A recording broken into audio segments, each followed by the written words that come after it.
After 14 years of quietly footing the bill for their rent, vacations, and medical expenses, I got a text message that hit like a brick.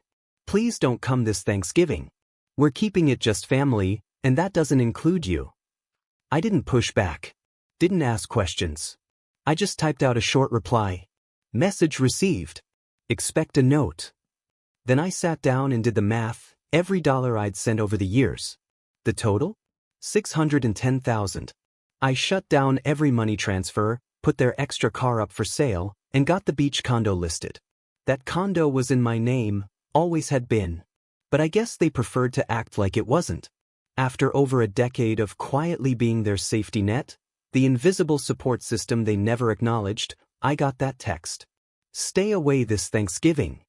No phone call. No explanation. Just those cold, flat words on a screen. I sat there for a second, staring at it. Read it twice, just to be sure. The timestamp said 7:12 a.m. Almost like they wanted to make sure I saw it before I had a chance to make any plans, like I ever really had any. Truth is, I was always the plan. The one they turned to when something went sideways. The uncredited provider behind every emergency fix. Still, I didn't respond with emotion. Didn't even bother asking why. I just wrote, message received. Expect a letter. And left it at that. It wasn't about revenge. Not for me. This was about finally drawing some lines that should have been there years ago. I set my phone down, got out of bed, and opened up my laptop. First thing I pulled up was a shared spreadsheet I'd created more than 10 years ago, my own record-keeping of every dollar I'd sent their way. It covered everything: rent checks, medical bills, surprise trips they couldn't afford, car insurance lapses. Every single one. Line by line. I hadn't done it for praise. It was part habit, part survival instinct. Because when you're always bailing people out, you start to feel like you need a paper trail just in case they forget, which they always do. Not once did anyone ask if I needed help. Not one time did someone offer to take the load off, even a little. The only "thank you" I ever got was a lazy "you're a lifesaver" muttered during a birthday dinner I'd also paid for. That final number, $610, $382, wasn't something I'd ever looked at as a debt.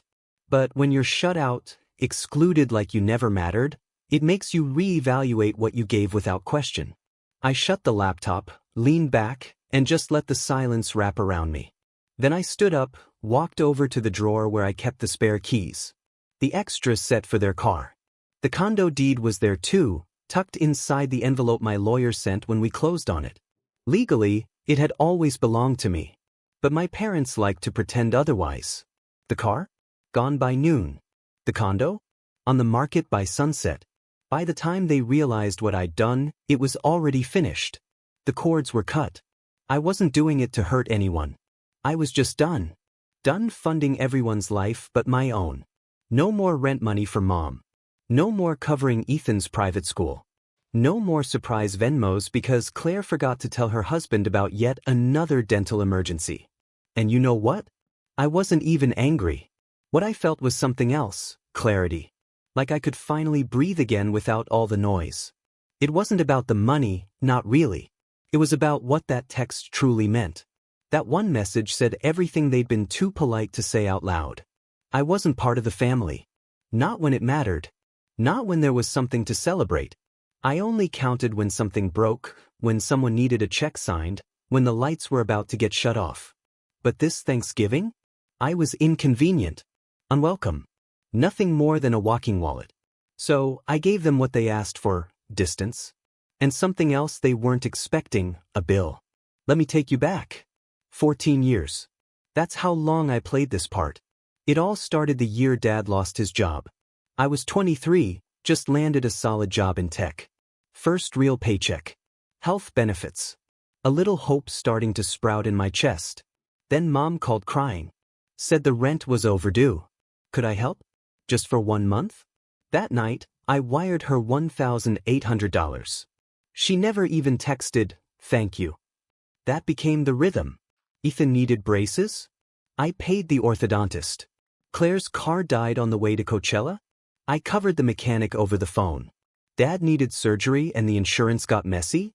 I was the one who sorted it out. No one else stepped up. No one even pretended to try. At first, I told myself it was fine. I had more than they did. I could afford to be generous. But it never let up. Even when Dad got another job. Even when Claire got promoted in PR. Even after Ethan launched his crypto startup and crashed it in flames, they didn't stop asking. They just shifted the pressure. I became the emergency plan. The fixer. The guy with the checkbook. They called it maturity. Responsibility. You always keep us together. Translation? You always pay. And I let them. I did because I wanted to feel like I belonged. But that belonging came with strings. I had to laugh when Ethan joked at dinner. You must love being single. No responsibilities but your bank account. Or when Mom said, good thing you don't have kids. You'd be broke by now. At Claire's wedding, they sat me with the photographer and her assistant. I paid for the open bar. My name wasn't even in the program. And still, I kept showing up. Again and again. Until last Thanksgiving. That's when it started to crack. They planned a trip to Maui. Mom, Dad, Ethan, Claire, her new boyfriend, even her dog. I only found out because I saw it on Claire's Instagram story. Ohana time, on a beach I paid for 3 years back when I refinanced to help Dad save the family property. Picture after picture. Matching leis, cocktails, sunshine. Not one word to me. 2 days later, Claire texted saying her credit card got flagged. I sent her $400 through Venmo. She didn't say sorry. Hey, can you spot me? But this year, that Thanksgiving text, it broke something in me. We're keeping it just family. That doesn't include you. And I finally understood, this had nothing to do with dinner. Or a holiday. Or even a trip. This wasn't some simple misunderstanding. That text was intentional. The declaration really. It said what they'd probably believed for a long time, that I was never truly one of them. Just someone orbiting around the edges. Convenient when needed. A donor they could uninvite without a second thought. So I sat down and wrote that letter. Just 3 sentences, direct and crystal clear. Effective immediately, all financial support previously provided by me is terminated. All jointly held assets will be reclaimed or liquidated. You may contact legal representation for further details. It wasn't meant as an attack. It was just time we all started living in reality. In truth. Then I attached the documentation. Page 1? A log. Every bank transfer. Every loan that turned into a gift. Every emergency bailout they begged me to keep between us. All of it, detailed out with dates, transaction IDs, and confirmation numbers. Page 2 was a notarized document showing the legal update on the beach condo. I'd had the title updated 6 months ago. They just never bothered to read the fine print. Page 3? Proof of vehicle sale. The SUV Ethan always treated like it was his? Gone. Listed, sold, and yes, I made a little profit on it. I even CC'd the family attorney. The same guy they'd used for years. The same man who once leaned over at a Christmas party and told me, "You're the reason this family stays afloat." I hit send at exactly 3:34 p.m. on a Thursday. Right before the weekend. Right before they were supposed to start prepping for the Thanksgiving I was very clearly disinvited from.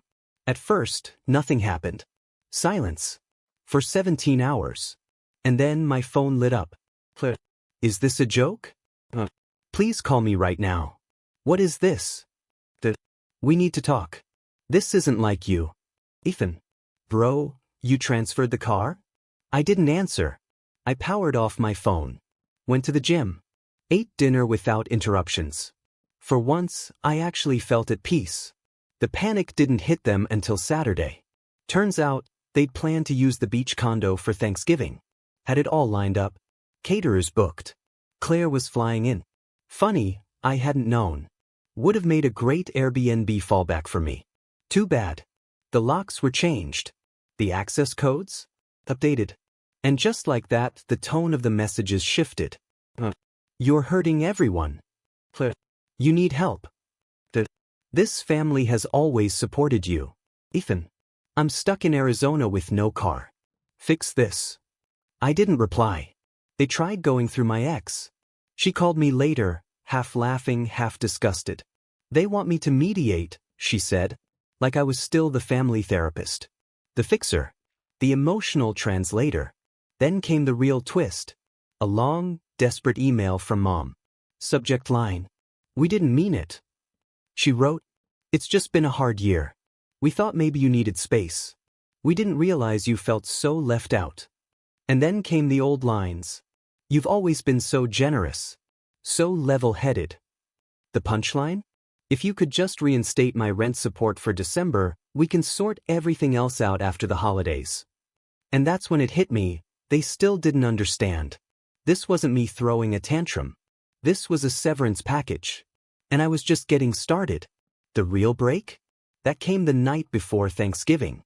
I stayed home. Alone. I slow-roasted a chicken instead of a turkey, mostly because it felt more honest. No parade playing on the TV. No holiday music playlist. Just quiet.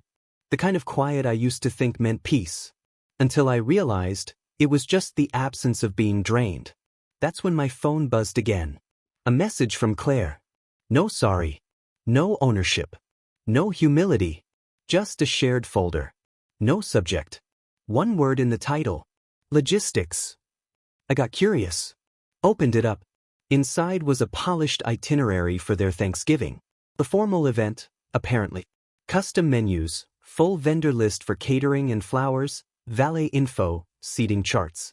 Even a note about outfit coordination. Earth tones only, nothing flashy. Then I found the spreadsheet, labeled Q1/Q2 family support budget. And my stomach dropped.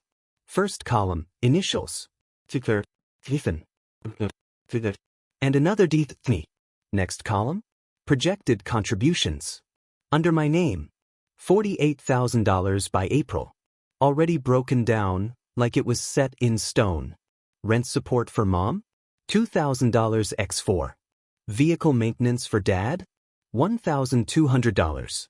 Ethan's kids' school deposit? $5,000. Claire's emergency fund? $7,800. Beach condo upkeep? $3,000. Q2 buffer? $8,000. Discretionary safety net? $20,000. Every box neatly filled. Like the money already existed. Like I was just a line item on their balance sheet. Then came the part that knocked the air out of me. A final tab, titled, Contingency if D becomes resistant. 2 bullet points. Remind him how much we've done for him emotionally. If needed, push guilt angle via Mom. He'll crack faster. That was the moment I stopped feeling angry. Not sad. Not betrayed. Just clear. This wasn't some misunderstanding. This was calculation. They weren't clueless about boundaries. They just didn't care. I wasn't a person to them. I was a budget item with emotional strings attached. A tool. A bank account with legs. And this year? I stopped being easy to control. I didn't drink that night. Didn't blow up their inbox. Didn't post a rant. Instead, I printed the whole thing. All 28 pages.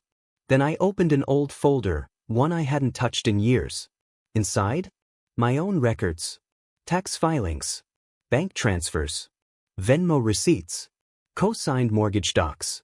Claire's failed boutique business, $24,000 gone. Ethan's emergency medical bill that turned out to be LASIK, and a surprise Vegas trip. Another $9,000 out the door. Line by line, I compiled it all. I gave it a title. What family took, unreturned. Final tally. $610,382.27. And that was me being conservative. By midnight, I had it all drafted into one clean document.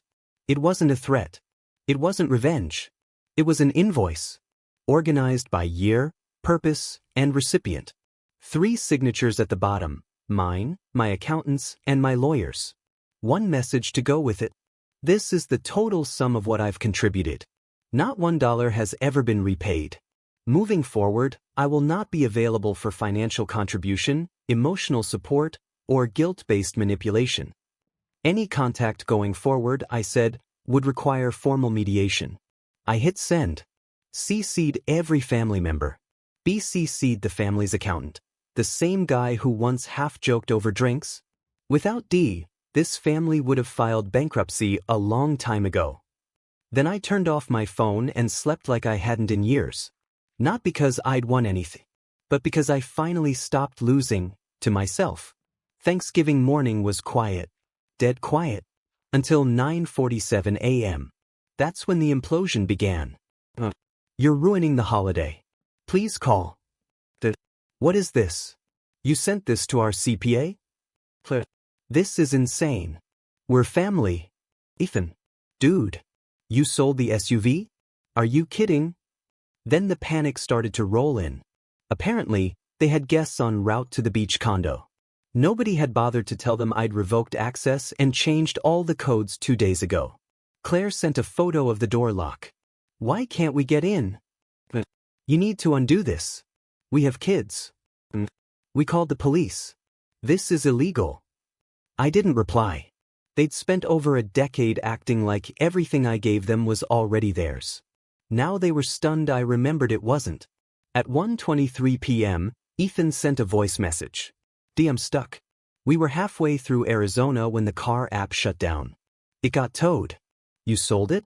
You're ruining lives over a holiday dinner. I played it once. Then archived it. That evening, I made myself a simple meal and put on a movie. My phone buzzed nonstop. Unknown numbers. Blocked numbers. Even old family friends trying to play peacemaker. I ignored every single one. Because now I saw it for what it was. They never invited me to the table. They invited my credit score. My patience. My silence. But this year, I RSVP'd to myself. And for once, I was a party of one. The next blow didn't come through a call or another text. It came in the form of a video. The day after I sent the letter, Claire posted a reel. She was standing on the balcony of the beach condo. My condo. Wind in her hair, glass of white wine in hand, acting like coastal royalty. Soft instrumental music played under the video. Kids ran across the sand in slow motion. Ethan stood at the grill in a t-shirt that read, "Family First." The caption? Grateful. United. Unbothered. I stared at the screen, letting every smug pixel burn. The nerve. The complete audacity to use my property as the stage for a curated fairy tale, like nothing had happened. What she didn't know, at least not yet, was that video had been filmed 3 days earlier. Because that morning, a locksmith had arrived. So had the property manager. By 10 a.m., the smart locks were changed. The utilities shut off. The security cameras synced to my phone. And at 11:32 a.m., I filed the formal notice. Any unauthorized occupants would be treated as trespassers by nightfall. Then I waited. At 4:17 p.m., Ethan called. I let it ring. At 4:22, Claire texted. Is this a joke? The code won't work. The power's off. We have guests arriving. I sent back one message. Enjoy your gratitude. From the parking lot. I knew how it looked. But this wasn't revenge. It was restoration. Of dignity. Of boundaries. Of self. Then I muted the thread.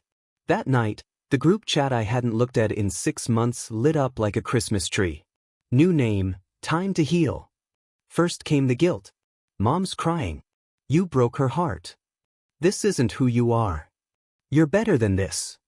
Then came the fear. We have nowhere to go. The car's gone. Ethan's stranded. Do you even care what you're doing to your family? I didn't answer. Instead, I got to work on the second wave. That same night, I reached out to the family's accountant. The same guy who used to call me the glue.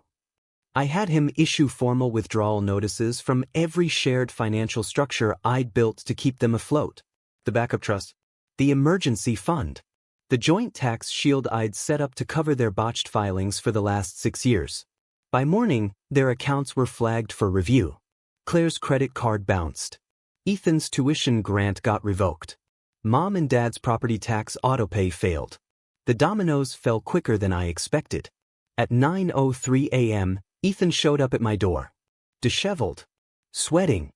He looked like a man who just realized the ground beneath him was fake grass, and I'd rolled it up. He didn't knock. He pounded. When I opened the door, he didn't say hello. He just stared at me like I was the villain in a movie he hadn't realized he'd been starring in all along. "You left us stranded," he said. I leaned against the frame. Steady. "No," I said. "You stranded yourselves. I just stopped carrying you. I wasn't abandoning my family. I was walking away from a role that had slowly, quietly crushed me." He shook his head. "You don't get it. I've got a kid on the way. Claire's got bills. Mom's freaking out. And now Dad's." I cut him off. "Let me guess. Disappointed?" His mouth opened, but nothing came out. Then he tried the angle I'd been waiting for. "This is still your family." "No," I told him. "This is a family that saw me as an ATM. A fallback plan. A resource to be drained." He stepped closer. "We didn't ask for all that. You just always offered." "You never gave me the chance not to," I said. He didn't reply. Just stood there. His face flushed red. I could see the weight of it hit him. He stood there like a man still looking for the front door in a house that had already burned to the ground. And then, he played his last card. "Mom says you've changed." I smiled. "She's right." And I closed the door. About an hour later, my phone buzzed again. This time, a voicemail from Mom. It was so long it cut off. She cried. She pleaded. Accused me of betrayal. All in one breath. She said the beach condo had always been a gift to the family. That I'd promised to share it. That this holiday was supposed to be about healing. And she ended with this. "You've always been the strong one. The responsible one. We need you to come back."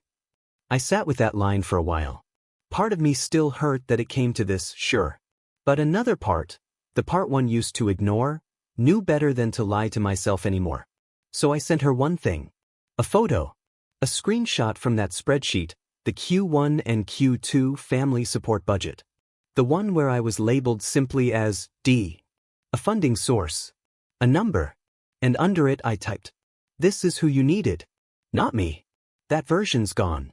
Happy Thanksgiving."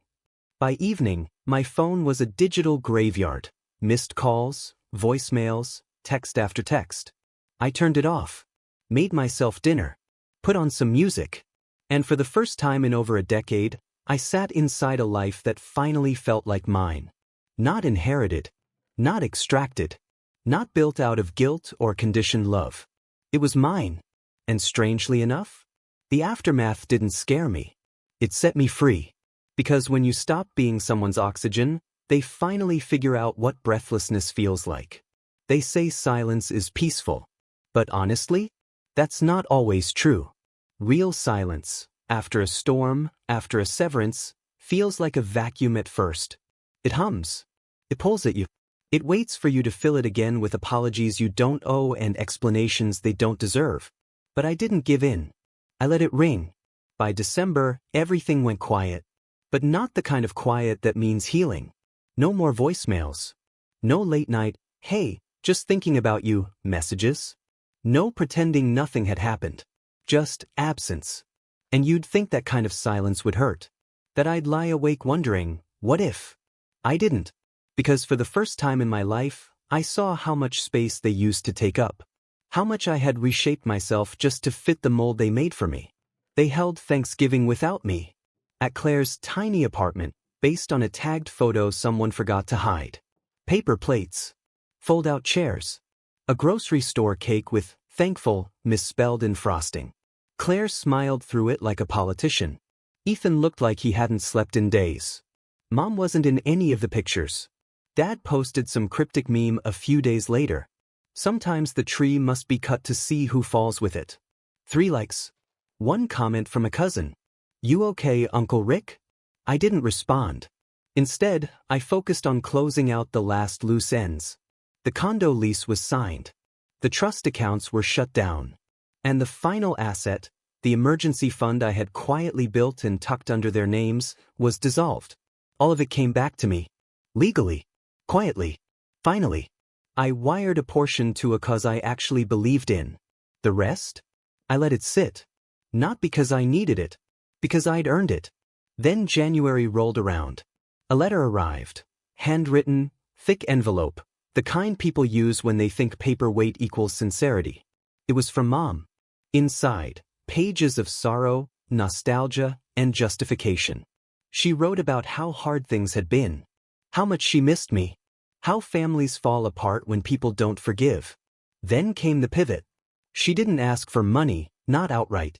She asked for understanding, which in our family had always meant understand why we took, understand why we felt entitled to it, and don't make us feel bad for it. I folded the letter, lit a match, watched it curl and blacken in the sink. Then I picked up a pen and wrote one sentence. I can forgive, but I won't be used again. I sealed it, mailed it back. No return address. That was 3 months ago. Since then, nothing. No birthdays. No family group chats. No distant cousins calling to play peacekeeper. Just silence. But this time, it's the kind of silence I protect. The kind that doesn't ache. The kind I don't need to fill. When people ask what happened with my family, I tell them the truth. I stopped being their donor. And they stopped being my blood. Maybe one day we'll talk again. But if we do, it'll be on terms where respect matters more than obligation. And this time, I kept the receipt.